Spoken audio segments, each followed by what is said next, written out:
আজ বানাচ্ছি নিরামিষ থোড়ের ঘন্ট, যার কড়াইতে সর্ষের তেল দিয়ে তার মধ্যে আলুটা ভেজে দিচ্ছি। থোড়েতে মশলা দেবো আমি আদা জিরে বাটা, যার কারণে এখানে আদা রয়েছে, টমেটো রয়েছে আর কাঁচা লঙ্কা রয়েছে। আর ফোড়নে দেবো শুকনো লঙ্কা আর জিরে। এই মশলার মধ্যে দিয়ে দেবো 1 চামচ জিরে গুঁড়ো, 1 চামচ হলুদ গুঁড়ো। একে একে আলুগুলো ভেজে তুলে নিয়েছি। এবার আমি ফোড়নে শুকনো লঙ্কা আর জিরেটা দিয়ে দেবো। এবার আমি দিয়ে দেবো এই বাটা মশলা। এবার এর মধ্যেই দিয়ে দেবো ভিজিয়ে রাখা কাঁচা ছোলা। এবার দিয়ে দেবো সেদ্ধ করে রাখা থোড়।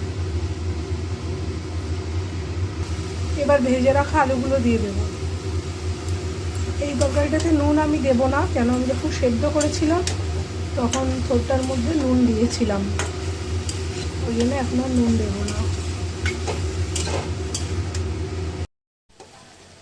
দেখো ভালো করে আলুটা দিয়েও কষিয়ে নিয়েছি, মোটামুটি থোড়টা সেদ্ধ হয়ে গেছে। এরপরে আমি এখানে ঘি আর গরম মশলা দিয়ে নামিয়ে নেব।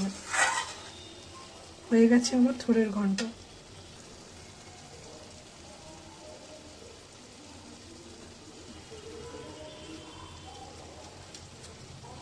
গরম মশলা দিয়ে দিলাম।